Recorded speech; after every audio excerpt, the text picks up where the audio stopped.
It is the final countdown to get your real ID. Tomorrow is the deadline, but people still have so many questions. So joining us now is Robert Sinclair, Senior Manager of Public Affairs for AAA. Robert, thanks for joining us. Thank you for having me. Today we understood that there was a change. Suddenly we were told if you don't come with your passport, if you don't have a real ID, you're not getting through security. But today, now they're saying you can't get through. The head of the TSA and Christy Nome, head of Homeland Security, are both saying that there will be an extra level of security. You might have to go to a separate line.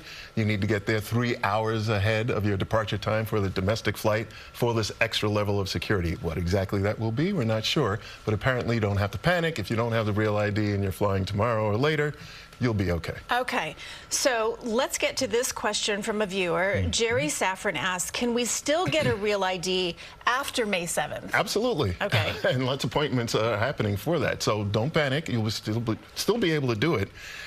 Just make the appointment as soon as you can. It's been very difficult, a month or more out for many of the states that are involved. So don't worry, you can still get it after May 7th. And look into getting the pre-screening done before you go to the DMV, correct? Yes, you can get a pre-screen done. You can go online and submit your documents, and it's a secured pre-screening. They will get back to you, let you know if you have the proper documents. That way, when you go to DMV, you only have to go one time. You don't have to get there and find out that you don't have the proper documentation and then show out at DMV like a lot of people do.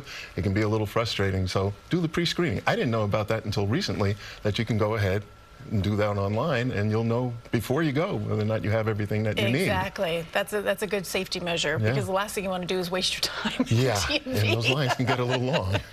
Well, this has been 20 years in the making, this real ID process, so we'll get through it. Yeah, and I have to mention that if you're a AAA member and you're in New York and Connecticut, you can do it at AAA branch. So, and I think it goes a bit more smoothly. Noted. Yeah.